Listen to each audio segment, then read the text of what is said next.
from NBC News Digital. And today we are hosting ASNE's first expert series, Droning On.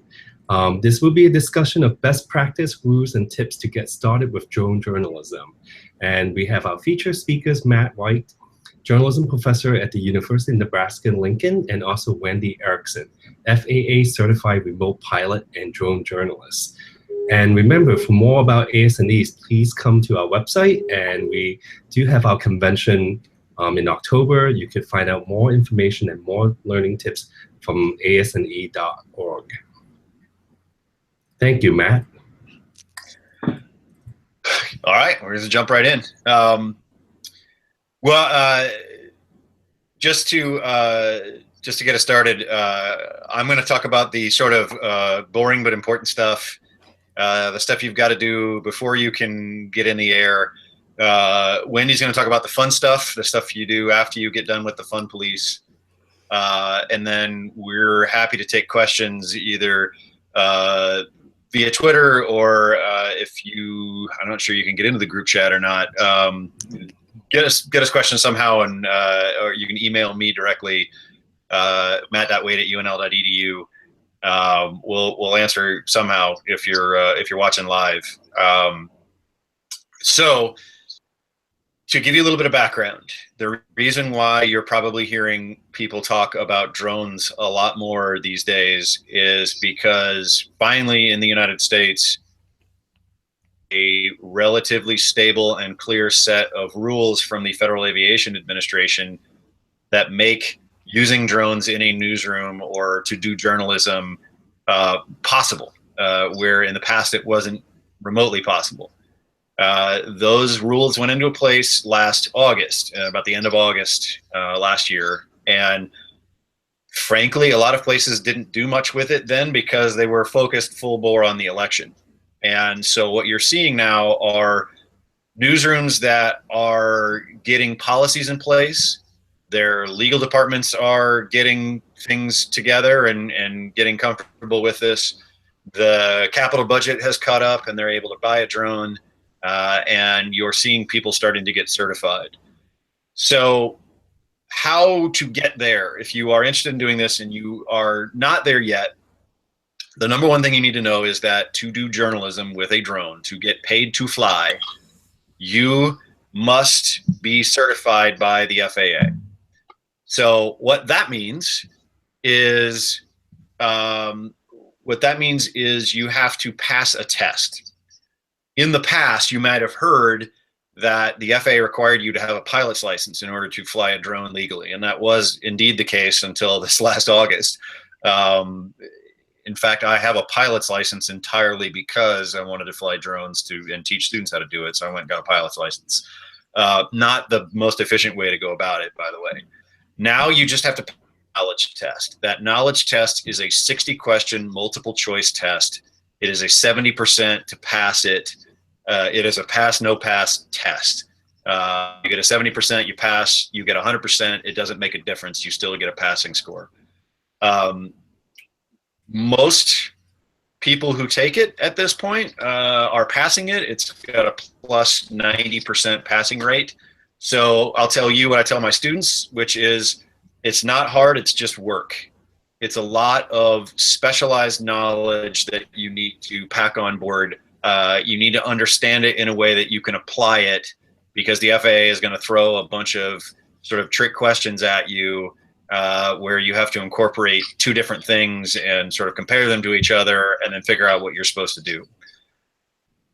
The way to think about the test is the FAA wants you to know the rules, they want you to know who is responsible, and they want you to know what they have to do in order to comply with the rules.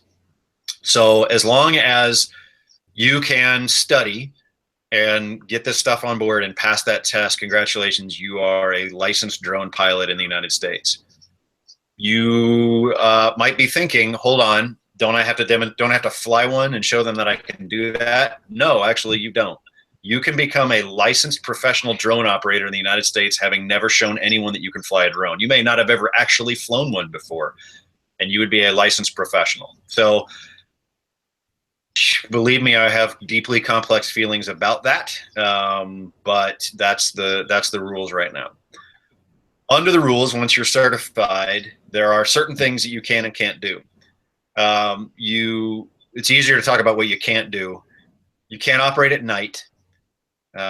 You cannot operate in controlled airspace without authorization, and that can be problematic. And you cannot fly over people. Those are the three really big ones. The rest are sort of can't go higher than 400 feet, but with the cameras on board these things, you don't really want to do that anyway. Can't go faster than 100 miles an hour. You can't buy it. I mean, well, you could. You could now anyway. It's really, really, really difficult for you to buy a drone that goes faster than 100 miles an hour. And what kind of video are you going to get from one doing that anyway? Few other little things. You can't go beyond your line of sight. It's not a little creativity. That's not really a big problem. But the flight over people, since we deal in a people-based business, that's a problem. Particularly if you're operating in a city, you're operating in an area where you've got a bunch of people that you want to cover, a large protest march, a festival, a concert, any sort of gathering of people. It's going to require you to be very, very diligent that you don't actually fly over them. What over means, because it's not clearly defined in FAA regulation, is the literal point above somebody's head. So if you draw a laser above somebody's head, don't fly over that. Most other countries in the world have some buffer zone of safety around people, and in some places that can be really, really large. It's larger than 150 feet in any direction in the UK, for instance. So you can't go anywhere where there isn't a 150-foot circle around everybody, which makes flying in like London impossible. So here in the US, it's just straight over somebody's head, but you'd be amazed how difficult that can be in certain instances. In fact, I've seen a lot of user-generated video that particularly local television has used that was sent in from like the women's marches earlier this year, where they flew directly over large crowds of people, and that's just not okay. And forget about federal regulation for a second. If they lose control of that device, if they have an engine failure, if the battery dies, if a gust of wind comes along and just knocks it out of the air, it's going down in a crowd of people and you're going to hurt people. There is no such thing as ethical journalism that puts people's lives and safety at risk. So flight over people is not just not allowed by the FAA. It's exceptionally stupid, and I would say unethical as well. So that becomes a problem. The other problem is more bureaucratic. You can't operate in controlled airspace.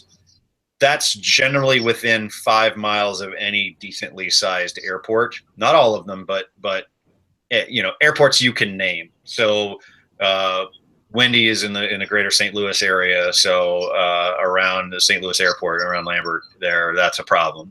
And I think, is St. Louis a Class Bravo airspace? Yes. Oh, so that's even worse.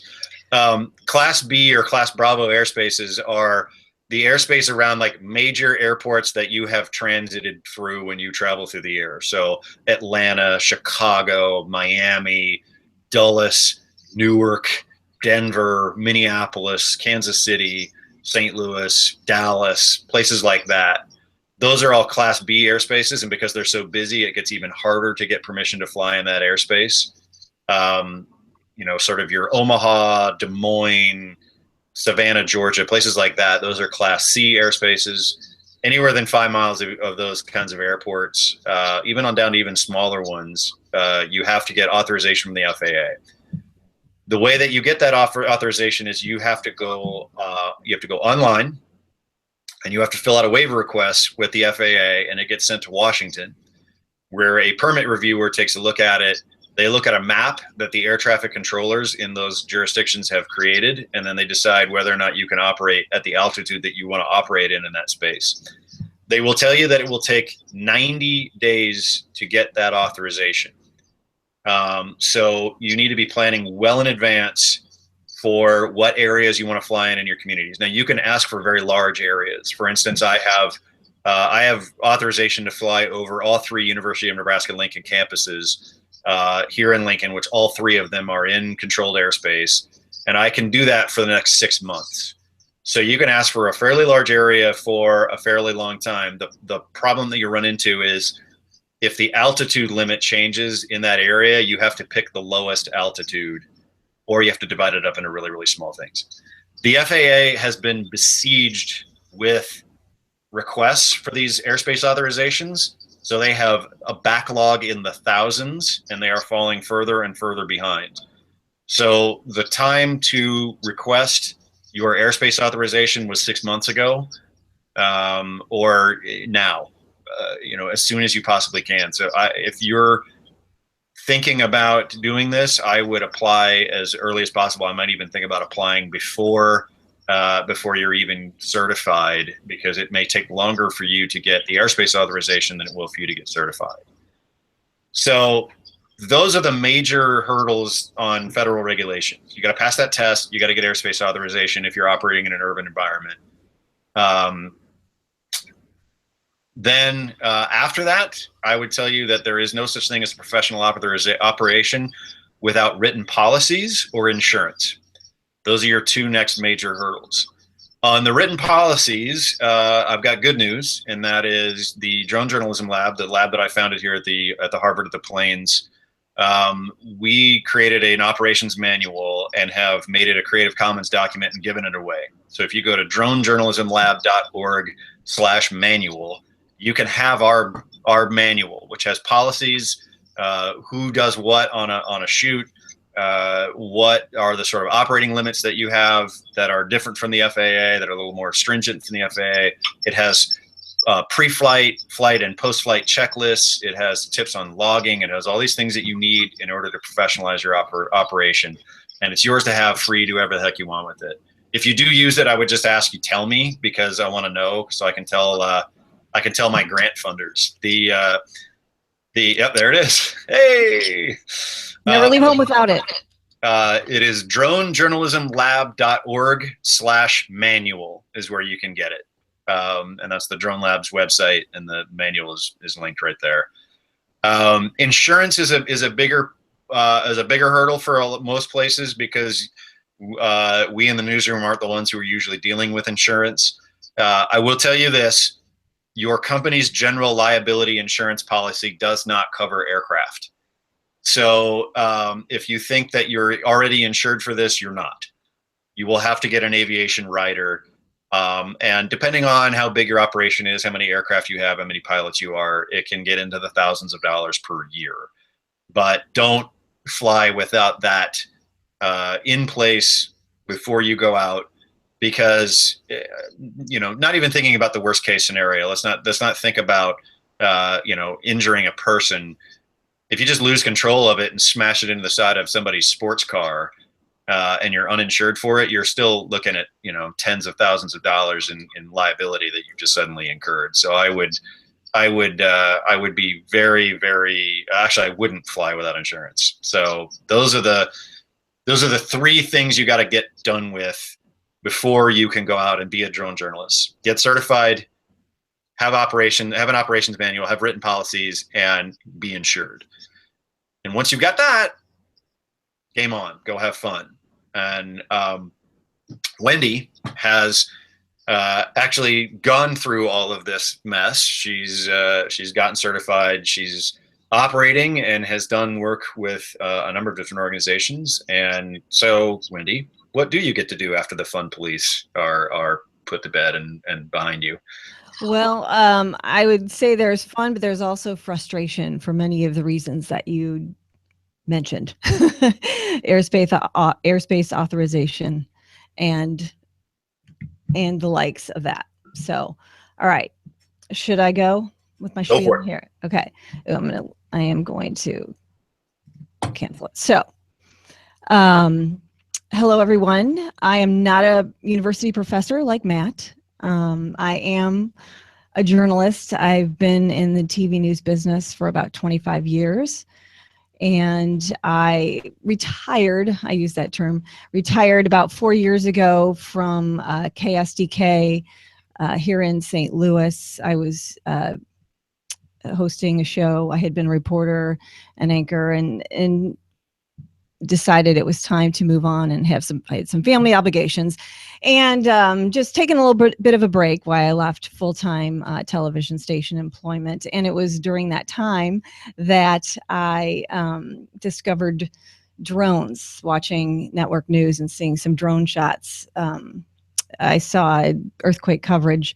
I think it was in the Philippines, and I realized, being a viewer at home, that drones were going to change the game when it came to television broadcasting. I had been in the newsroom many times requesting a helicopter for maybe a feature story, and wasn't feasible. I was told no, to spend $1,000 for a story that wasn't the lead story of the day. So, you've all experienced that frustration and realized that the drones can get the same job done for much less than putting a helicopter in the air. So for all those reasons, I was fascinated, started doing some research. And so it's been about 3 years now since I went to my first I found a drone conference in Chicago and went and learned a little bit more and bought my first drone, a unique Typhoon Q500, which I still own to this day. It is not the best drone out there, but I was pretty sure when I was buying it that it was going to be crashing. So, but it's still alive, I'm happy to say. And I was just hooked and started looking into what was out there, who was using them. And at the time, before what Matt talked about, the Part 107, the FAA coming out with the tests that you needed to pass, there was something called, you could get a 333 exemption from the FAA to be able to fly a drone if you wanted to do it for commercial use and get paid for it. So I went and I filled out all the paperwork and got one of those. And at the time, the TV station in St. Louis, the one I worked for, KSDK, they were interested and, said, well, what are you doing with it? And it started out just taking a couple of shots and posting, you can post them to the meteorologists and let them show the shot, but ended up doing a little bit of freelance work. Then the FAA came out with Part 107. So that's when I had to go back to the drawing board. Really, I could have continued operating with the 333 exemption, but I felt it was really important to be up to date and certified with the latest and greatest. And that's when I went to drone journalism boot camp at the University of Nebraska under Matt Waite's direction, woohoo, and started studying, went through his boot camp and then kept studying and was able to pass the Part 107. So that is kind of my journey. I continue to just kind of keep on top of every type of information there is about drones and journalism and drones in general, who's doing what out there. And so now we're a little late to the game here in the Midwest. The stations in St. Louis have just now started using drones. The station I worked for just got their drone a month ago, and they just had one person pass the Part 107 and go through a 3-day camp, not camp, a 3-day or 5-day seminar, I think. It's a TEGNA station, and they have their own protocol as to what TEGNA stations should do. So a very intensive program. They're kind of going above and beyond what needs to be done. So my point in all that is that it's kind of slow to get here. So I am not here to say that I am an expert drone journalist by any means. As journalists out there, you know that I've always said I know a little bit about a lot of different things. And I would say drone journalism is in my same category. I know enough to know what's going on. I haven't done it extensively. I am in touch with several drone journalists. I have a friend who works in Dallas, and they've been up and at 'em about 6 months now using their drone. And then one station here in town uses one type of drone, and then the KSDK station here that I worked for uses another type of drone. So what I thought I'd do is go through that equipment for you. I think you are interested in knowing. Again, I'm not an expert on all the technical pieces of the drone, and but I do know a little bit and know what people are using, and I'm getting keeping tabs on the feedback and what works for people, and what is not working for people. So indeed, our very first question on Twitter was, what drone would you buy? What's the bang for the buck here? Yeah, right. Well, that is a loaded question. So it depends upon how many bucks you have, right? Let me see here. Let me find my, oh wait, sorry, I lost you all here. You just screen shared for a second. I just screen shared. Was it, did you see, you didn't see my document though, did you? I saw my face, which was horrible. Yeah, it's a great face. It's horrifying. No. No, I can't find my, here we go. I guess I'm not making a case for it here. Anyway. Which ones were in your document? Okay, so we're going to start out with the top dog. The KSDK here in St. Louis has the Inspire 2. Okay, that's a $6,000 machine, and it's amazing. I wish I could get my picture up here. I apologize. Let's see here. I can get one up here just real quick. Yeah, sorry. Where is it? It's, bear with me, everyone. Thank you so much. I cannot, I had it up and it's not there. Okay. Oh, technology. There's the Inspire. There it is. Okay, you've got it. Okay, that's just the frame. That's not with right people other gear that you want to get with it.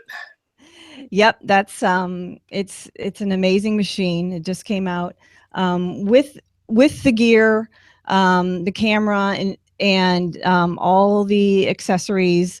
I think the total investment is about $9,000 for a newsroom to have everything that they need.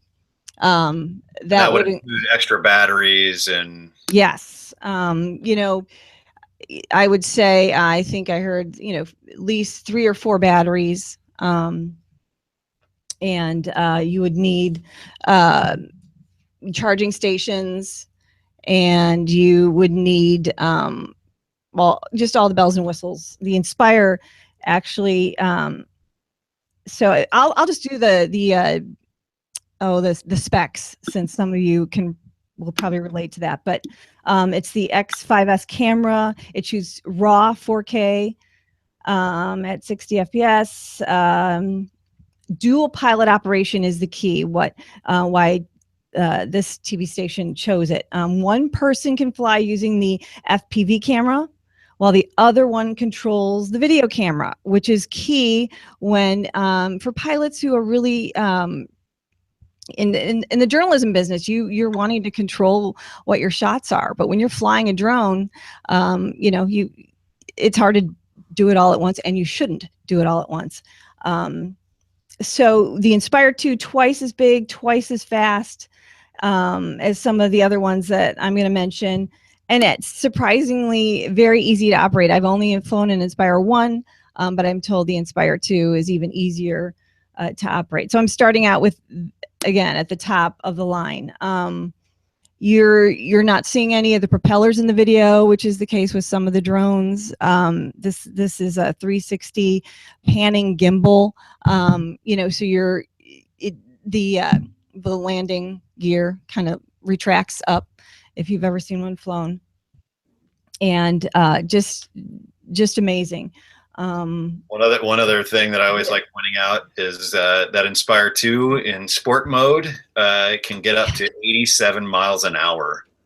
It is like, if you've ever flown a drone before and then you get to fly an Inspire 2, it's like going from your family friendly automobile to driving your friend's sports car where you put the gas down and you're sucked back into the chair and you're down the block before you even know it. They are an impressive machine, and they can boogie. Yes. Oh, I think it's my document's still not. Well, I thought. Thank you, Matt. Yeah. So that is top of the line. Here's the thing. So they have one person in this. I'm going to give you some scenarios here. So KSDK, they have one person who is a certified pilot, passed the test. And so we had big flooding here in St. Louis about a month ago. And the problem is newsrooms, as you all know, are notoriously understaffed. And to have him dedicated to flying the drone took him away from satellite operations, which he's also the chief satellite operator. And it became a real issue with having the manpower to have the drone up.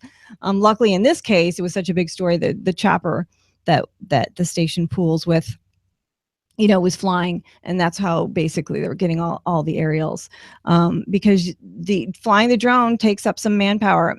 Matt, we talked about this at boot camp a while ago about the fact that having someone to fly the drone and then also somebody to be the visual observer is so important, I think, in a newsroom. But it's hard to do because it takes more manpower. And so if I want to jump in real quick. If you have questions for us, we're cruising up on the halfway point. If you have questions for us, you can tweet at me at Matt Waite. You can tweet at ASNE, and they'll send it along to us. Shout out if you have questions. We've seen a few floating along on Twitter. Let's talk about a visual observer real quick. Because you've been flying a drone for a while, and when you have it in the air, how much time are you spending focusing on the things around you and people on the ground and other aircraft flying around in the air around you, versus how much are you locked in on actually flying the device? It's incredibly distracting, and if you think that a television camera attracts people, the drone attracts even more, and there's constantly people coming up to you. So I would say I make sure I'm focused on the drone. In my case, focusing on what's going on around, who is where, and where the drone is. Your visual line of sight, you have to maintain that. So it's a tough thing, though. It is a very tough thing to do all of that, depending upon how often you fly and how. These are all the people that I've talked to are all very new at flying the drone. As I've heard, as you mentioned, you don't have to fly the drone in order to pass the test. And a lot of people haven't had a lot of experience flying the drone. They can still pass the test, but then you're on the job, and you've got to fly the drone, be aware of all your surroundings, keep your eyes on the drone, and then make sure you're getting good pictures to send back to the newsroom. It's a lot.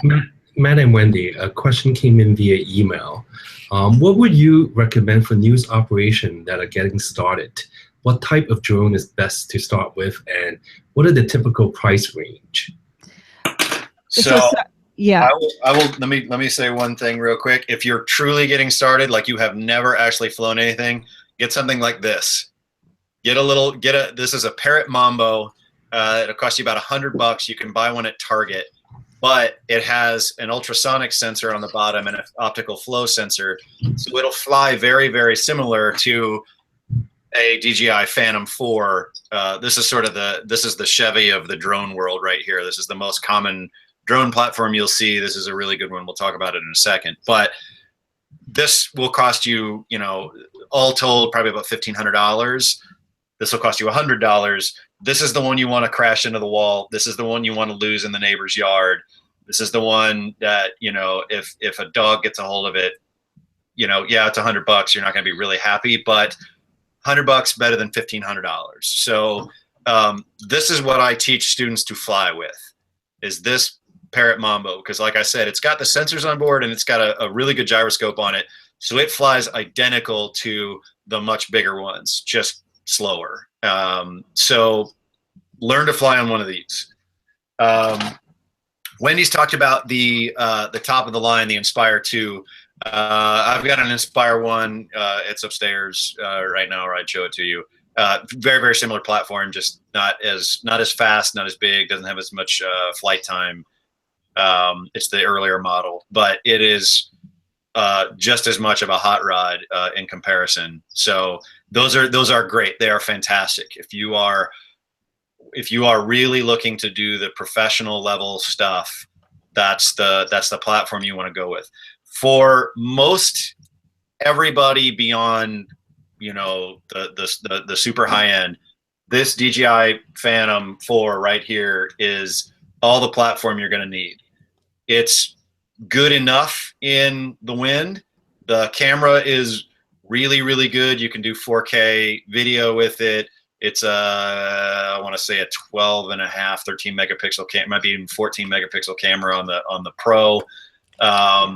It'll run you, like I said, with extra batteries, about $1,500. Weighs about 3 pounds, which is about half the size of the Inspire models.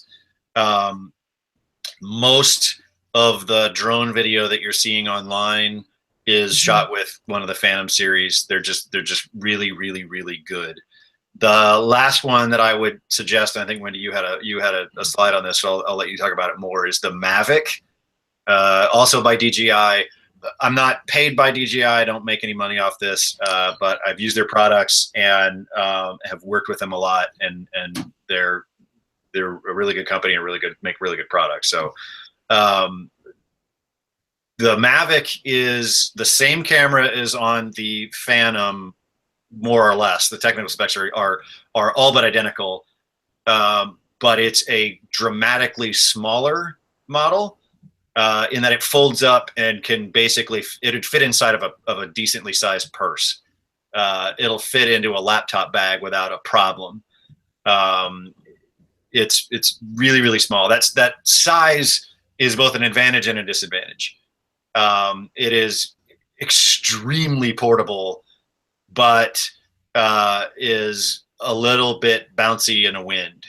So out here on the Great Plains of America, a relatively calm day is about a 15-mile-an-hour sustained wind. That Mavic is going to be fighting that wind a lot, and you're going to be spending a lot of battery power on it fighting that wind. It'll handle it. The video will be as smooth as can be because the gimbal on it is really, really good.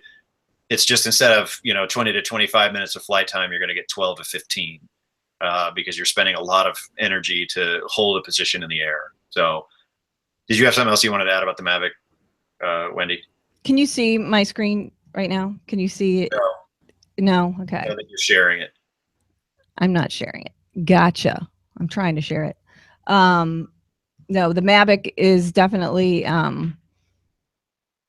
getting lots of attention here. Let's see. I just had it. Is that it? Sharing it? Now click on, there you go. Yeah, sorry, everyone. That's the Mavic. That's the Mavic right there. And I did a little calculation on, what you might need. Really cool thing that DJI, again, I'm not paid by DJI, but they have a really it's not new, a cool thing they're calling DJI Care that you pay for. And, but you pretty much can send it to them for repairs, whether it was your fault or not. So, that's a nice thing. 2 extra batteries for the Mavic, $178, and neutral density filters are important. I think get 3 of those for a total of about $1,311. A good rule of thumb on batteries is about an hour of flight time. So yeah, depending on what it is, if it's if you get 25 minutes of flight time, 3 batteries is solid. Yeah, and a good thing that I've started doing, and I know other drone journalists are doing this as well, is an SD card. Every time you change your battery, you change your SD card. And that way, if something happens to the drone, you don't lose all of and you've changed your battery, at least you've saved some of your stuff. I got an SD card on the bottom of the Platte River that is tested to this. Good pictures on it. They might have been. I don't know. Yeah, you don't know.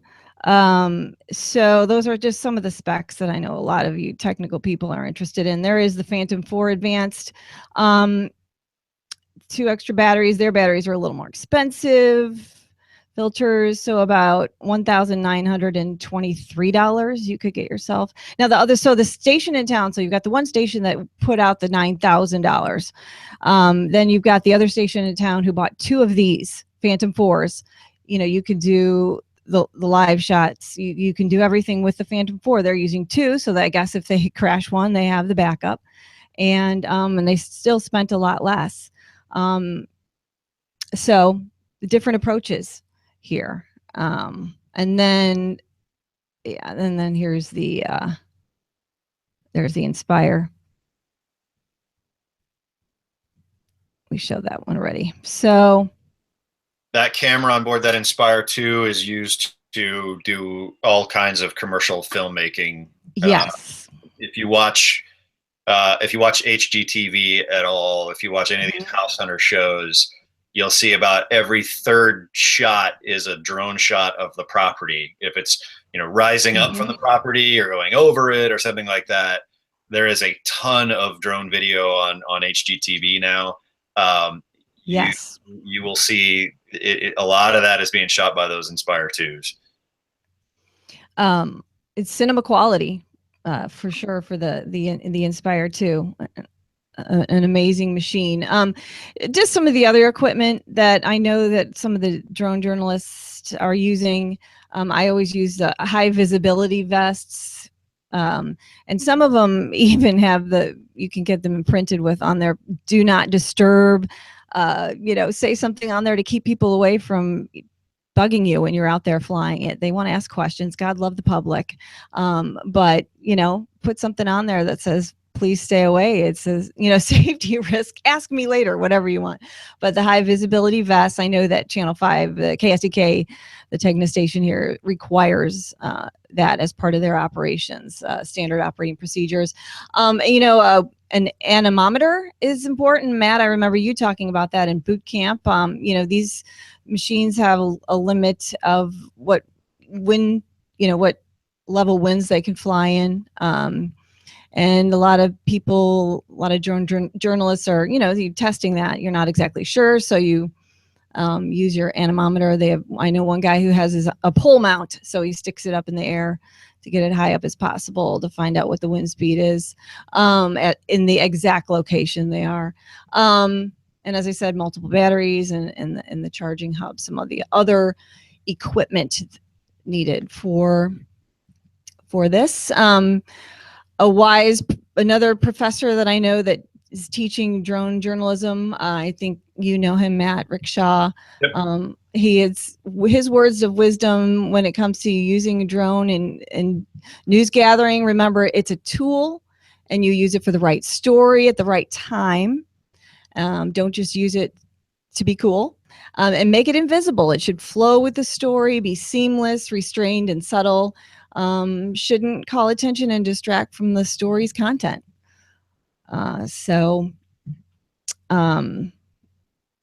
That's what I had to say. Matt, what else do you have to add? And actually, are we on any Twitter questions here? Yeah, I have a few more questions that's coming in from email. So one of the two of the questions is similar in terms of training. One training is how do you basically, what are your recommendations? Because you guys referenced the boot camp a little bit. So, be interesting to hear more about what this boot camp is about. So one of the questions is about FAA exam and the learning of the safe operations. And the other question regarding learning is, what are the legal responsibility? Do they vary state from state? So does the boot camp cover all of these legality? Do you have to be certified by different states? So the answer is yes to all of that. So thank you. Goodbye. No. So, all right. Shameless plug time. I'm teaching a series of boot camps around the country this year in partnership with the Pointer Institute and the Google News Labs and the National Press Photographers Association. The next one is actually in Madison, Wisconsin in 2 weeks-ish, middle of July or June. And then we have one more after that. That's in Portland, Oregon, at the end-ish, late half of August. You can find these on Pointer's website. It would be Pointer that you would register for. It's a three-day boot camp, and it focuses very heavily on how to pass the test, how to operate safely. Mickey Osterreicher, who's the general counsel of the National Press Photographers Association, talks a lot about the legal landscape that goes on out there. So in terms of training, by the end of these boot camps, we will have the 4 that I'm doing in partnership with Pointer and MPPA and Google. We'll have trained close to 250. So far, I think we're up to close to 40 that have passed the test since we started in April. Our first was in April. The one that Wendy's talking about happened here at the Harvard of the Plains last August, which was the first one that we did. And we had 62 journalists from around the country come and learn about that. So there's a couple of different threads here going on that I'm going to sort of touch on. One is there's sort of very specific transactional knowledge that you need in order to pass the FAA test, and that's one set of things. I have been talking with a number of different news organizations in the last couple of weeks about some discomfort with this notion that you can be a certified commercial drone pilot without ever actually having flown a drone. So what can newsrooms do? What can companies do to build in their own sort of flight training? With manned aviation, there's a minimum number of hours that you have to have in an airplane before you are licensed to fly it. So for a private pilot, you have to have a minimum of 40 hours in the airplane before they will let you take the test that will give you your pilot's license. So that's quite a bit of time with a flight instructor. I don't think drones are remotely similar to that. 40 hours on a drone is a long time, especially if you think about breaking down the batteries into 20-minute increments. That's 120 batteries that you've burned through. But maybe 4 hours, maybe 8 hours. I don't know. There's some interesting research to be done there of how many hours of stick time it takes for somebody to become reasonably competent.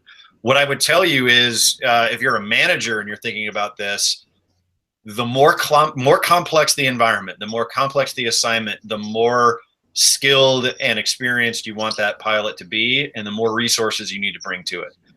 So if you have to use an example, the protests and the unrest around Ferguson, Missouri, to use a local example for Wendy. Mm-hmm. Even if the FAA hadn't put a flight restriction around that event, which they did, and there's a whole story about how it was probably illegal and it was definitely anti-media. Even if they hadn't done that, that type of an environment that is very fluid, very complex, there's lots of people around, there's lots of safety issues you have to deal with. Sending one person with a drone who has maybe flown it twice into that area is insane. That would be just catastrophically dumb. So you want somebody who has flown quite a bit, because remembering the area, there's a lot of trees in that area, there's power lines, and then there's lots of people. So knowing what you can do safely, how to avoid problems, how to get yourself out of problems, those are all things you learn with experience.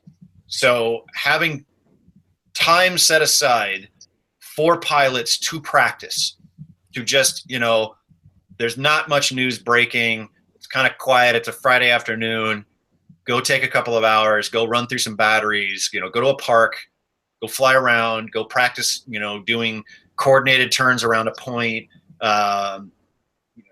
figure eights, do all kinds of different sort of complex motions, and just do that. That should be built in.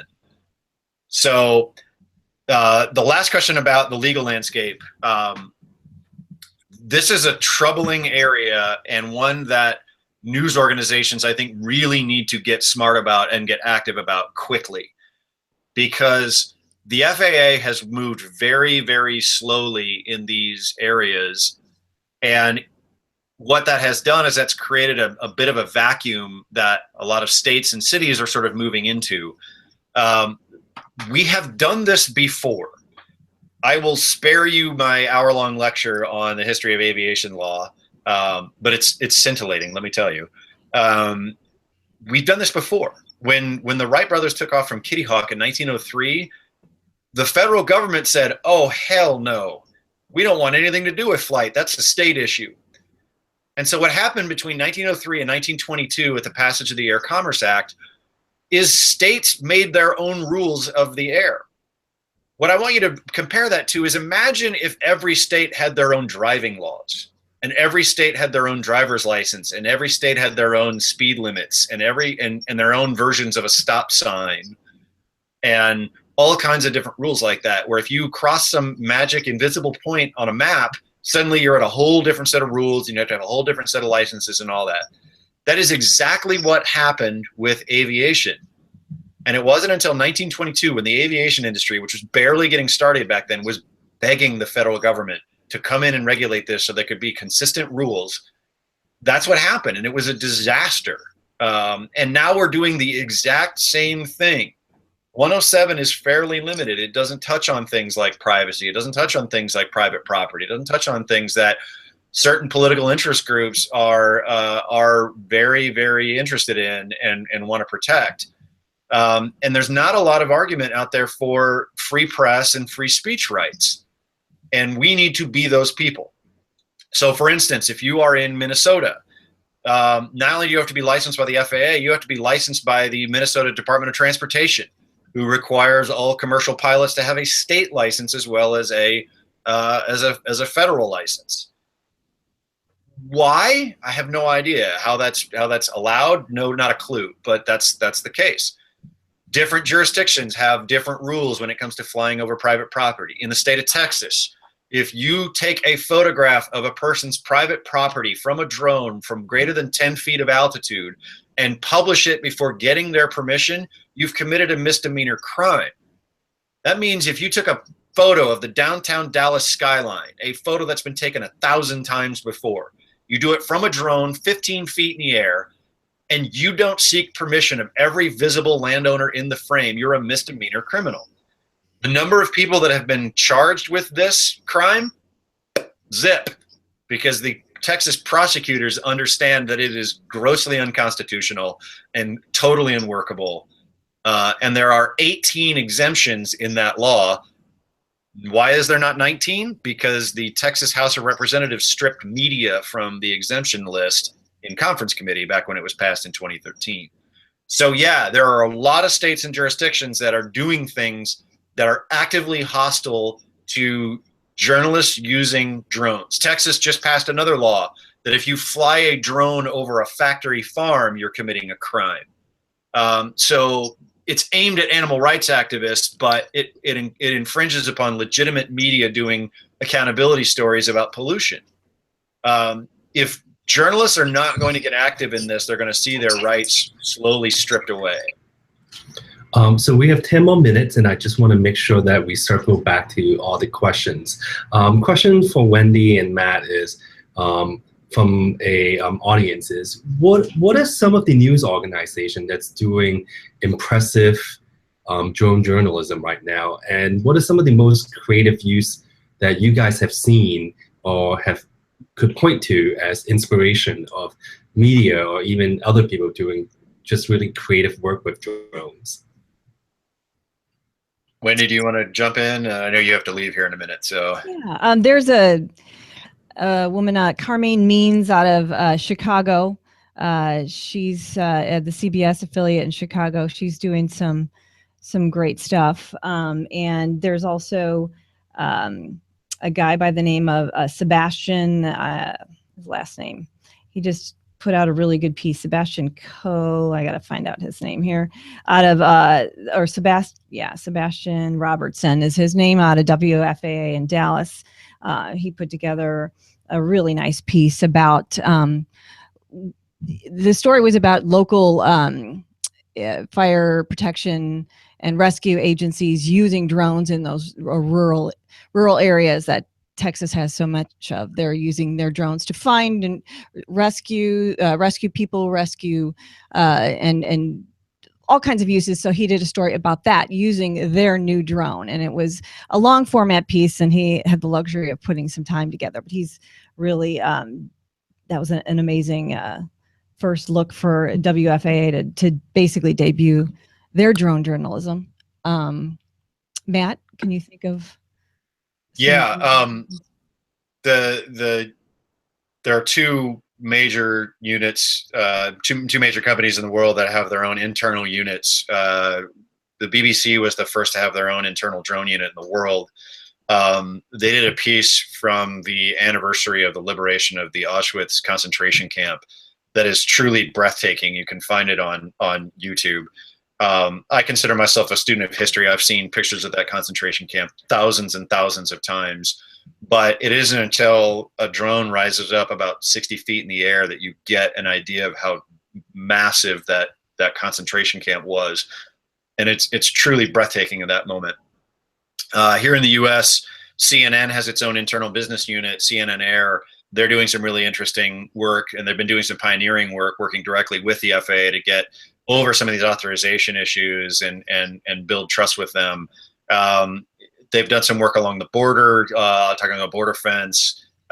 Their first authorized flight was over the Edmund Pettus Bridge in Selma, Alabama, for that anniversary of the Selma March. You can find all of this stuff online. In terms of not broadcasters, I don't know what you can't really call them print anymore, I guess. There's a guy named Josh Hayner at the New York Times who is doing just really brilliant work around the world. This is video from a piece they did in Greenland called Greenland's Melting Away.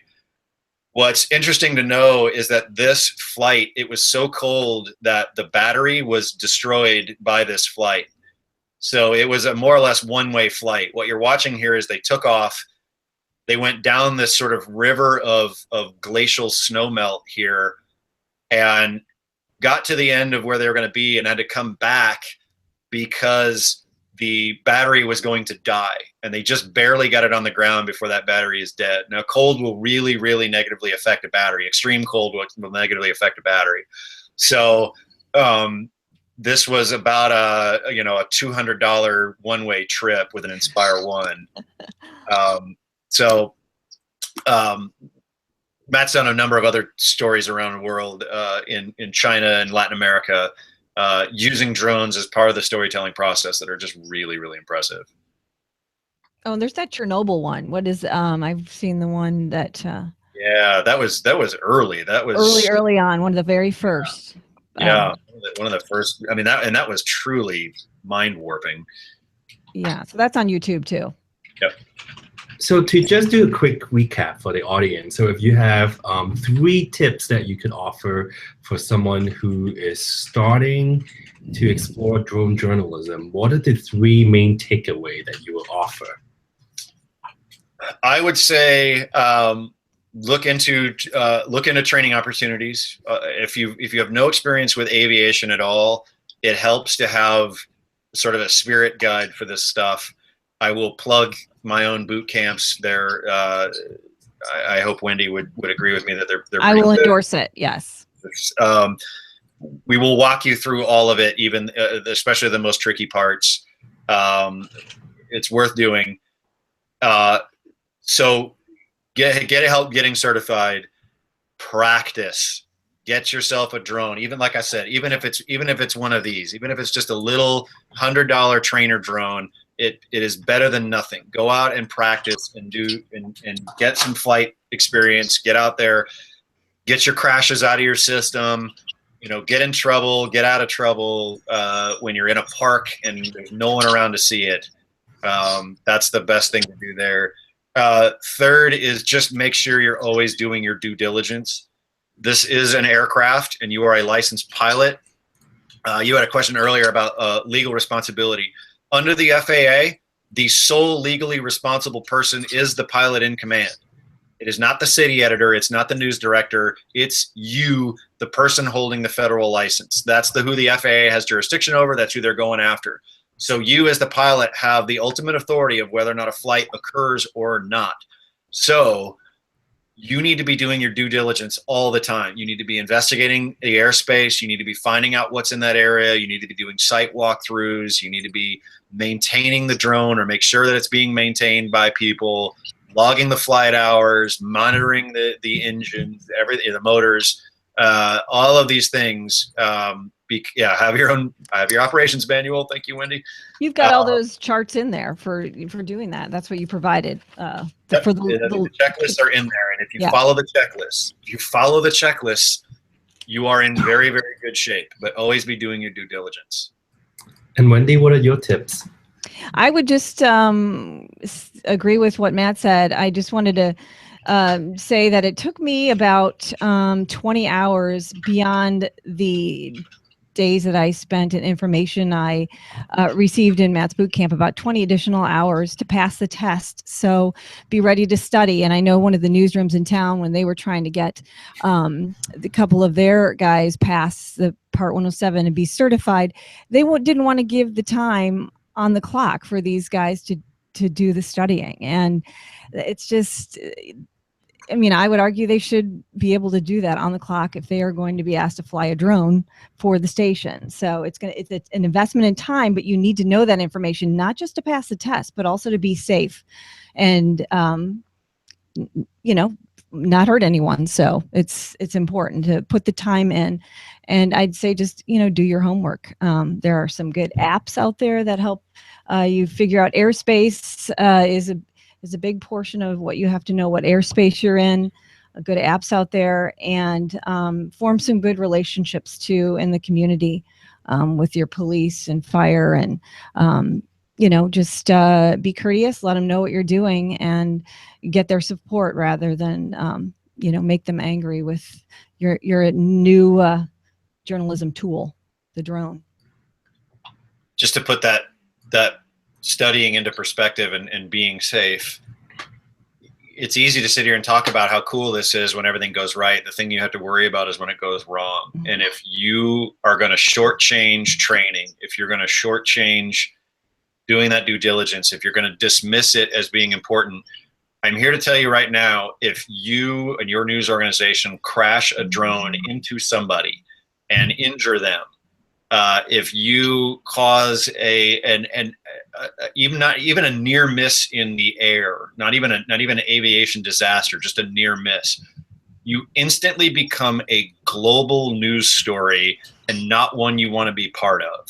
So it is important not to be the first person to do something incredibly stupid. So safety is extremely important, and you have to commit time and resources to it and take it very, very seriously. And with that, Matt, we couldn't agree with you more at AS&E, because training is one of our key initiatives. And so we thank you for an insightful afternoon. And for those who join us, if you want more of this, you could join us at the AS&E APME convention in Washington, D.C. from October 8th to the 11th. You're welcome to register now, and stay tuned for our next expert series next month. Thank you. Bye.